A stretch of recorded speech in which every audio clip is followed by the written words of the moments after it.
All right, let's bring him in now on happier topics because it is CFL draft day. Who would know? Amid all this, I know. Our director of scouting, Craig Smith, two-time Grey Cup champion, joins us from his palatial North Regina estate. How you doing, Smitty? I'm doing okay. How are you guys? Good. Are you ready for tonight? Well, it's a little different, obviously, than 3 years ago, but I certainly am. I took a look at the top 20 in video-wise, and I'm pretty impressed with those top 20. It's going to be very interesting tonight to see what happens. You know, are you willing to go? Over the years, I've asked you your thoughts on that round one, and you didn't really want to touch it because it is, you know why. I'm just going to go off the board and say Jordan Williams number one tonight because who wouldn't want a linebacker like him? But who do you think is going to go number one to the Calgary Stampeders?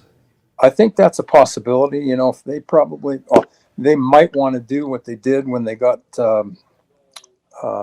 Singleton. No, I can't remember the kid's name, but the kid that went to Seattle first, and they could be doing that, getting a linebacker.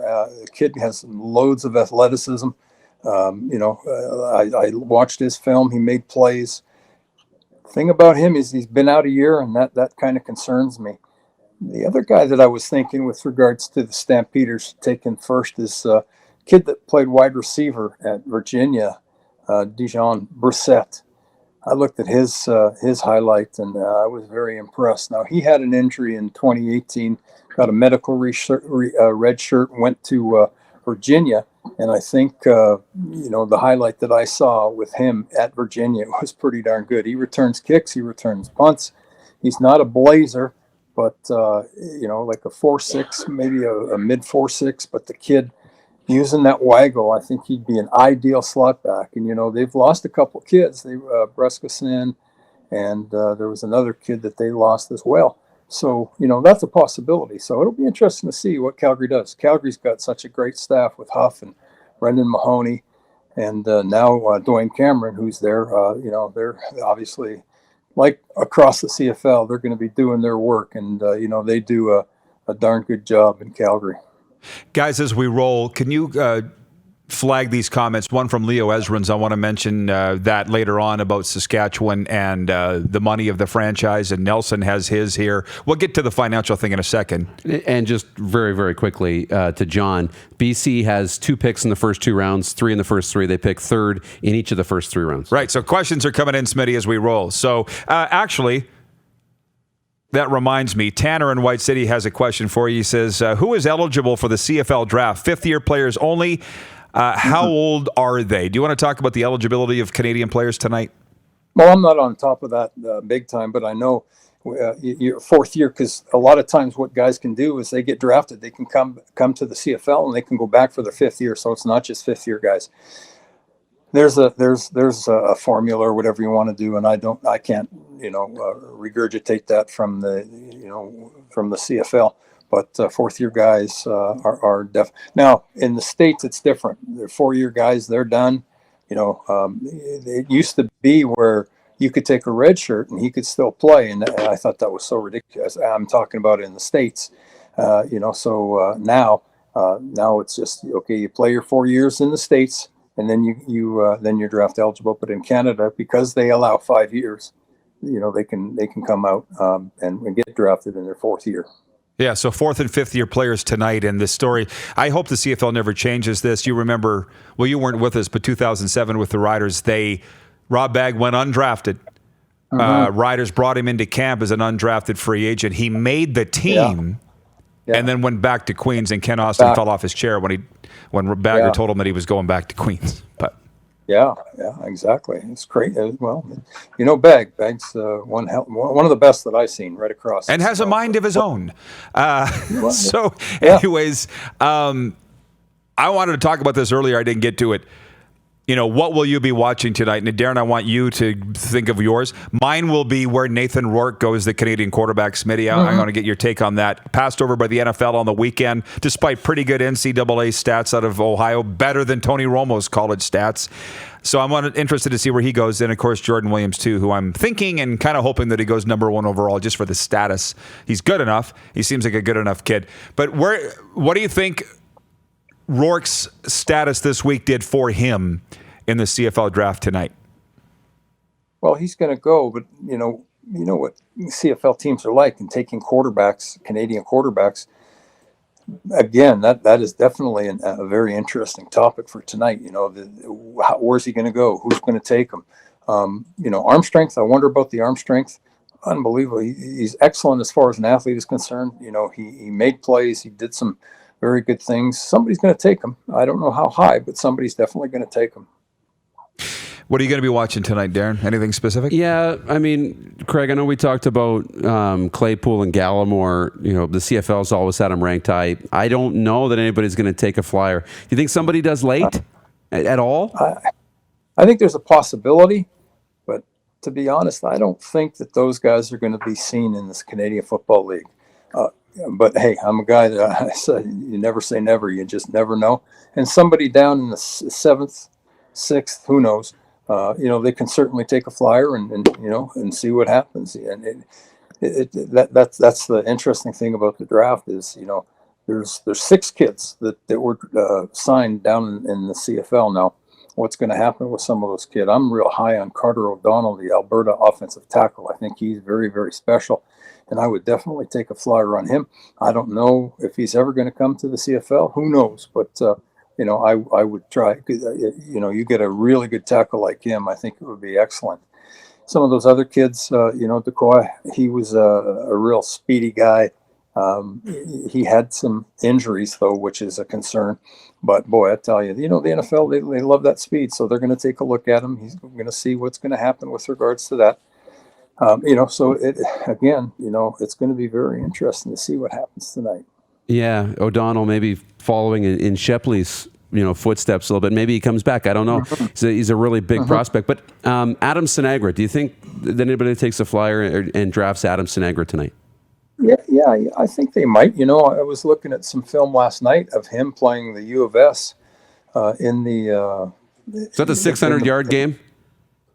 No, they lost that. Calgary lost that game. But, you know, arm strength, you know, he's played Canadian football. He comes to the line of scrimmage. He sees, you know, the field and the extra safety. You know, he's smart. He's got some mobility. You know, I think that there's a chance that somebody may get him. From our viewer Randy watching in Cochrane, Alberta, he says, would you take a chance and draft Covington, Smitty? Covington? Mm-hmm. Covington? Who? Yeah, I'm just reading what he said. Is Grover Covington's kid available in this draft?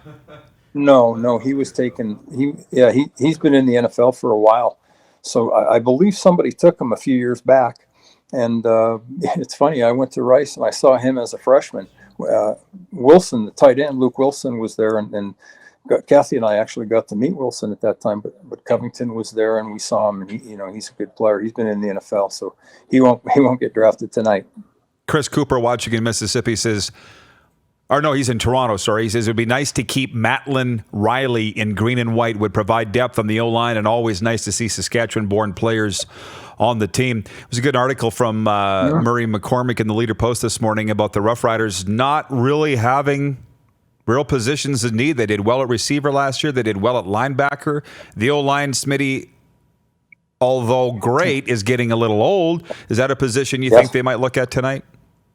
Yeah, absolutely. And you know, my philosophy is obviously O-line and special teams. Linebackers are bigger DBs that can run down and make tackles.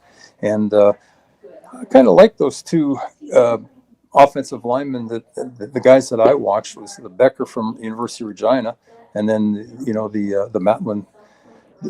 I think both those kids got a shot, and there's nothing wrong with the Riders taking kids that are from Saskatchewan, and definitely their offensive line, as effective as they are, they're starting to get long in the tooth. So, I think it's always a good thing to get offensive line. And you know what? Maybe the Riders are, just like Murray said, they're pretty strong right across the board. So would they take a flyer on Carter O'Donnell? Would they take a chance on getting him and the possibility of him coming later? And when that happens, it's always a real boon. I remember when I was with Winnipeg, and Gray, and he bounced around in the NFL a bit, and then he came back. That's a nice thing when stuff like that happens. So maybe they will go after somebody like O'Donnell.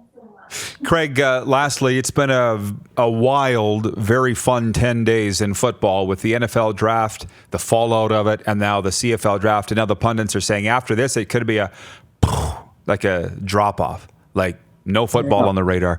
What are you hearing from your friends and contacts about the 2020 season in the CFL? I haven't heard anything. I essentially, wish all the guys that I know in the CFL good luck today, and I haven't talked about anything like that. So, your guess, my guess is as good as anybody. It's such a very, obviously, it's the weirdest time. We've everybody wants the stuff back, and if we don't have CFL football, I'll be climbing up walls. But at the same time, there's this thing that spreads like wildfire and kills. So it's tough, and hopefully we can get rid of this virus, and hopefully we can get back playing. Man, it's a crazy time. It's a tough time, but just got to stay positive. And like I've been going through about 2.5 years of craziness, so it just has to keep on going. And I'm used to all this, and many millions of people aren't used to doing what they do. But again, you got to do what you got to do. But at least tonight we'll be able to watch TSN for the first round and see where some guys are going. And there's football information flying tonight, so that'll be a good thing. It's going to be a blast, Smitty. I appreciate it. We'll bring you on for a post game of the draft tonight. Enjoy it, my friend. Thanks for this. Thanks for having me. Appreciate it. Our director of scouting, two-time Grey Cup champion Craig Smith, joining us on the program, and I really miss having him in here. It feels like a year since he's been here. Oh, does it ever? And I want to give him his Ballers gift certificates and his Wendell Clark's gift certificates, so he can take his wonderful wife Kathy out for lunch on those restaurants. Absolutely. That's coming, Smitty. It's coming. So I'll get to these questions and comments from our viewers about cash reserves that CFL teams have or don't have. More thoughts on the draft tonight. The fast food Mount Rushmore bracket. Lots of things to get to. So hang on. We'll be right back. It's the Rod Pedersen Show on Facebook Live, Game Plus TV Network, and listen live at rodpedersen.com. You're watching Rod Pedersen On Demand.